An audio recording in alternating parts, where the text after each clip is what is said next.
Përshëndetje. Mirë se erdhët sërish në kanalin Rritu Financiarisht. Këtu flasim për mënyra të thjeshta e reale. Se si mund të kuptojmë më mirë paratë, si të fitojmë më shumë, si të kursejmë pa u privuar nga jeta, dhe si të ndërtojmë një të ardhme të qetë financiarisht.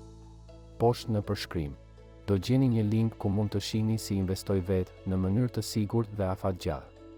Por dua të them diçka shumë të rëndësishme. Unë nuk jam këshillues financiar.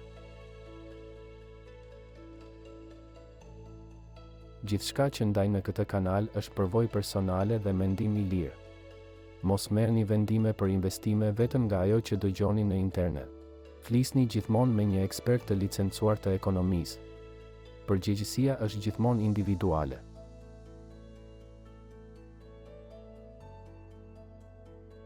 Ti vendos për jetën dhe financat e tua.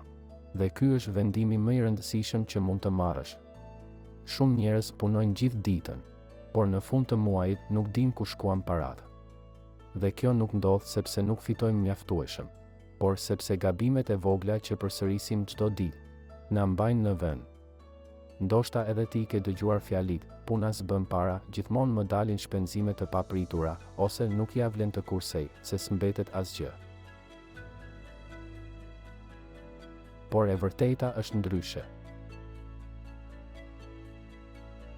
Shumë njerëz nuk janë të varfër sepse fitojnë pak, por sepse menaxhojnë dobët atë që fitojnë. Nëse nuk ke një plan, paratë ikin vetë. Pa buxhet, çdo shpenzim duket i justifikuar.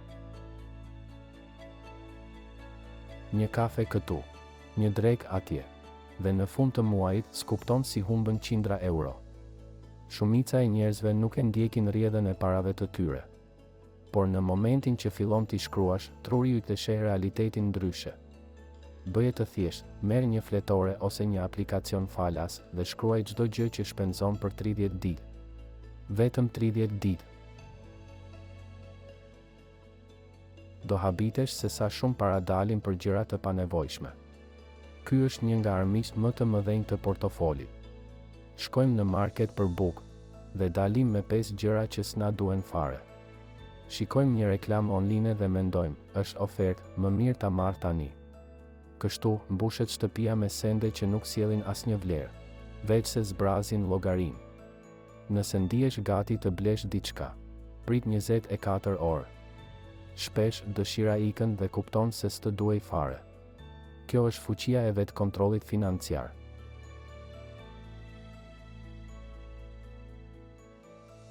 Në Shqipëri, shumë njerëz harxojnë për t'u dukur mirë para të tjerëve. Telefoni i fundit, veshja më e shtrenjtë, dasma luksoze. Por prapa asaj fasade, shpesh ka stres financiar. Mos harro, asnjë njeri se paguan faturën tënde. Asnjë.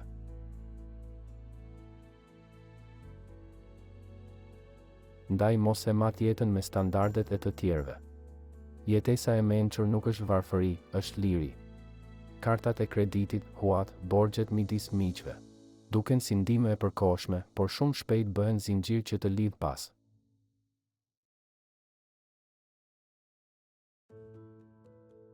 Borxhi është si një zjarr i vogël, nëse nuk e kontrollon, të djeg. Nëse je në borxh, mos u fajso. Por mos e injoro.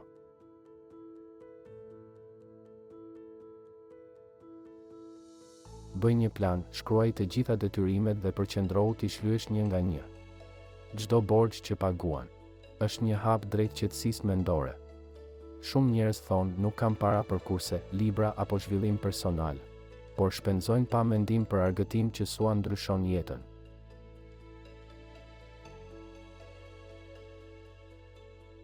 E vërteta është, nëse nuk investon në veten tënde, paratë do të braktisin.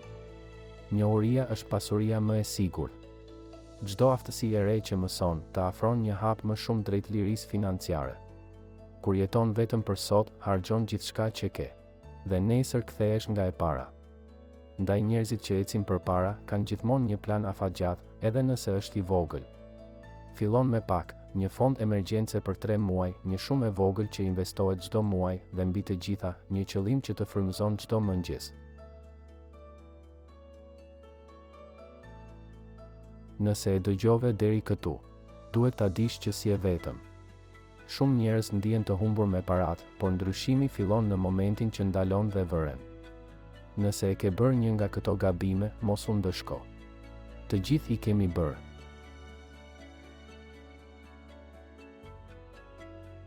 E rëndësishme është të mos i përsërisim. Mos haro. Paratë nuk janë qëllimi, janë mjeti. Nëse i menaxhon me urtësi, të ndihmojnë të jetosh më mirë, të ndihmosh të tjerët dhe të ndërtosh një jetë që ka kuptim. Çdo ditë është një mundësi e re për të rritur financiarisht. Nuk ka rëndësi ku je sot. Rëndësi ka që ke vendosur të mos qëndrosh më njësoj. Mos e nënvlerëso asnjë hap të vogël, sepse çdo hap i vogël është pjesë e rrugës drejt lirisë tënde financiare.